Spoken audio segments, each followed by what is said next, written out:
Hey everyone, welcome to The Explainer. Today, we are completely unpacking the newly released, highly anticipated 2025 Staff Selection Commission notification for the LDC and UDC grade departmental competitive exams. If you're a focused learner looking to literally level up your government career, you are in exactly the right place. We're taking all the dense, bureaucratic jargon from these government documents and turning it into a clear, visual roadmap just for you. Let's dive in. So let me ask you straight up. Are you ready for your next promotion? If you're currently grinding it out as a regularly appointed multitasking staff member or in a Group C position, this explainer is your blueprint for moving up. These exams are basically your golden ticket to climbing the administrative ladder, but getting there requires knowing the exact rules of the game. To immediately show you exactly what is at stake here, just look at this number, 50. That is a massive block of unreserved vacancies sitting in just one single department right now, the Central Passport Organization. That is 50 real opportunities for advancement all in one place. The door's wide open. You just need to know exactly how to walk through it. Okay, here is our roadmap for today. 1. The 2025 departmental exams. 2. Where are the vacancies?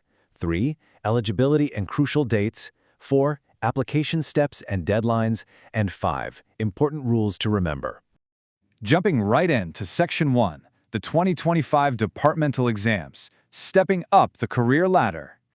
What you are looking at is the official seal on a super dense 44-page government document dropped by the Staff Selection Commission. Now, I know reading through 44 pages of pure government jargon is basically a guaranteed cure for insomnia, so we went ahead and analyzed every single page, so you don't have to. This document is incredibly powerful, though. It is the literal key to getting onto that select list for junior secretariat assistant, lower division clerk, and upper division clerk grades across a whole range of federal services. Let's talk about the tangible, financial difference this exam actually makes for your life. Over on the left, if you successfully test into the Junior Secretariat Assistant, or LDC grade, you move into pay level 2. That scales from 19,900 up to 63,200 rupees. But if you are eligible and test into the Senior Secretariat Assistant, or UDC grade, you jump straight to pay level 4. That one scales from 25,500 all the way to 81,100 rupees. It is a pretty substantial lifestyle upgrade. Which brings us to our most important question. Where exactly are these jobs? Moving to Section 2, where are the vacancies? The prize awaiting you. All right, this is the crucial part right here. We've extracted the top 5 departments with the highest tentative vacancies for the 2025 recruitment year. Look closely at how these are distributed. The Central Passport Organization under the Ministry of External Affairs is sitting at the very top with 50 total vacancies, all in the unreserved category. Next up is the Armed Forces Headquarters Clerical Service with 31 total vacancies. Following them is the Office of the Registrar General of India with 17.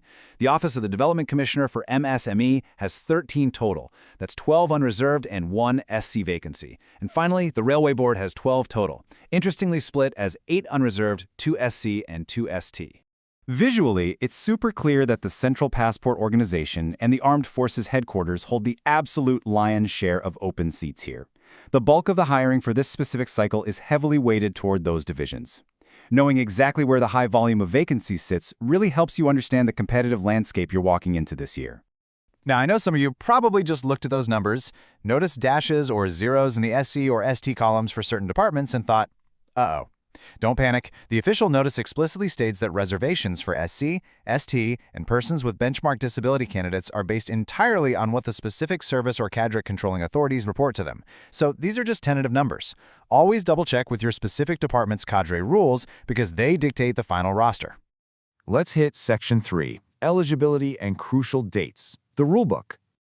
There is one date that acts as the absolute center of gravity for this entire process. The crucial date.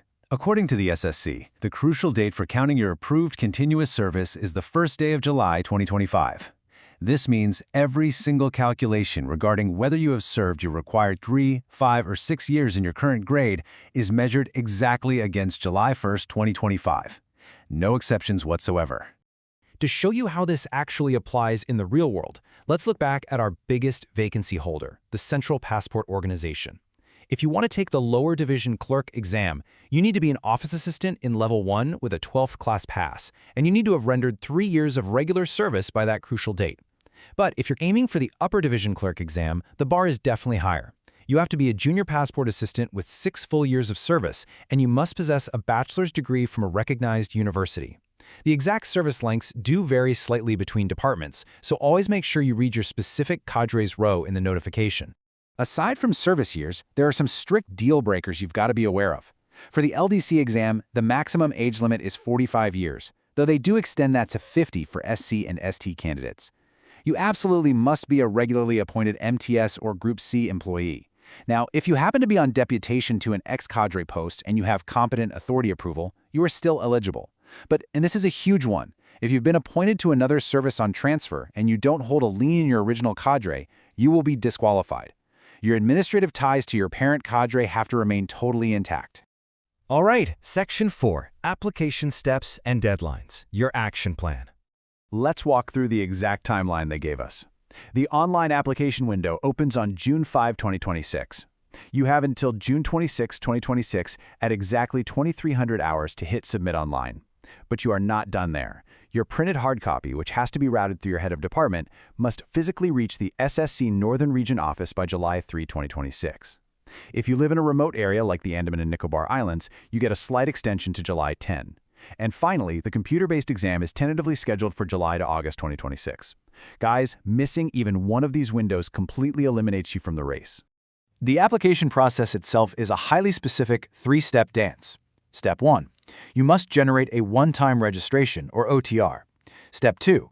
You fill out the online application module, which actually includes a brand new live photograph capture system. Step 3. You print that completed application out, attach certified copies of your service book, and hand it to your head of department so they can formally forward it to the SSC. You cannot skip the department routing. The SSC will only accept applications forwarded through proper official channels. Okay, I need to pause here because there is a massive administrative trap that is definitely going to catch a lot of people off guard.